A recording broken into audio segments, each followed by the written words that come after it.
I'm Haley Taylor, and you're listening to the Rough Draft Diaries. This week on the Rough Draft Diaries, one of my favorite things has happened, the unexpected, where I enter into an interview thinking we're going to be talking about one thing and end up talking about another thing altogether. This week we're talking to Dani Fuller, whose story is not much different than other Rough Draft Diaries guests. She grew up here in Toledo but moved away for college, went to Chicago and graduated from the American Academy of Art. She spent 12 years in the city before moving back to Toledo, promising herself she would only be here for a few years, but staying for a bit longer. She's now heavily involved in the Redbird Art District of Sylvania, Ohio, owning her own art house in Sylvania. It's called the Fuller Art House. And that name is kind of the key to this interview. So a cool thing that I didn't always think was a cool thing is my last name is Fuller. And I think growing up I struggled with it because it represented size or something big or something uncomfortable. But as I got older and, learned to enjoy life a little bit differently, Fuller really represented a full experience and a fuller smile, a fuller laugh, fuller hair, fuller everything. Just has this bigger feel. So I was really excited about representing myself as this Fuller Art House that gives you a fuller experience. A full experience, meaning the Fuller Art House operates on two levels. It's an art gallery, but also a design studio where Dani offers art classes. She's also president of the Downtown Sylvania Association, in charge of organizing the Art Walks, which is the first Friday of every month in Sylvania, and also the farmers market and their local festivals. I was struck by the amount of work and the amount of authority one would need to carry all these positions.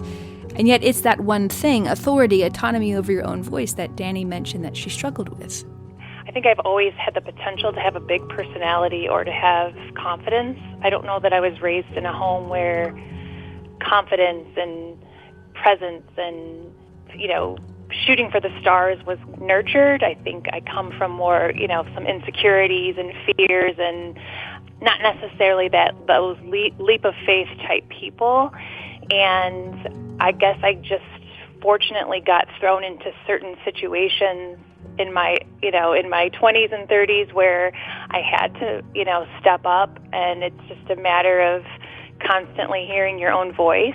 And it may, in the beginning, sound awful, and you may hate it, and you may not, you want to squirm and hide.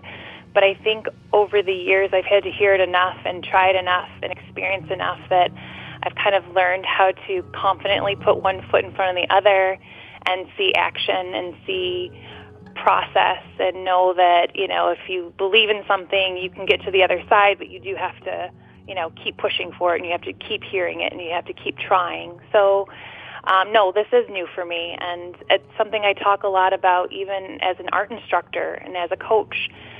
You have to make those bad marks. You have to make those bad lines, or not necessarily bad or bad marks, but you have to put lines on your paper. Lines on the paper will show you where you need to go, and sometimes they're the right line, and sometimes they're the wrong line, but the wrong lines are just as important as the right lines. And the conversation continues. As Dani mentioned, even after you may have found strength in your own voice, there's still struggles ahead. And you also run into being a strong woman. That offends people too. I think that sometimes I walk in and maybe my shoulders are a little further back and my chin is up high because I've tried it 1,000 times. Well, not everyone has tried it 1,000 times, but they also don't know the other person's story or how they got from point A to point B. And sometimes you can kind of get hit down for believing in yourself. And that's a hard thing to try to balance and figure out, too. It's all you're learning as you go, every year of your life, I suppose. I think the reason I like this conversation so much is that I probably relate to this topic more than I care to admit.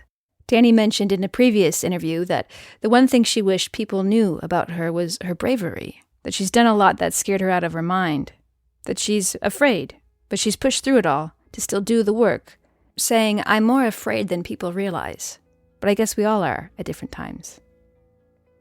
That's me in a lot of ways. And I'm wondering if there's someone out there listening right now who thinks, that's me too. And I can only hope that after hearing two other women raise their hands and say, that's me, that you'll feel not so afraid, or maybe not so alone. As for Danny, she has more specific advice on the matter. Talk out loud. Talk out loud to yourself everywhere you go, in the car. You need to familiarize yourself with yourself. The more comfortable you are in any situation, the better off you'll be, obviously. And don't be afraid to make the mistakes. Don't be afraid to have the bad idea in the room. I had someone just the other day ask me this question: where did you get the confidence to say that? We were in a meeting, and I didn't just get it overnight. I haven't had it my whole life. It's taken till right now for me to do it, and it's recognizing that person I hear, and that's me, and knowing that I love that person, that I value that person, so that I'm comfortable with her, so that she can be in a room like with anybody else and know that her presence matters. I'm Haley Taylor, and thanks for listening to this episode of the Rough Draft Diaries.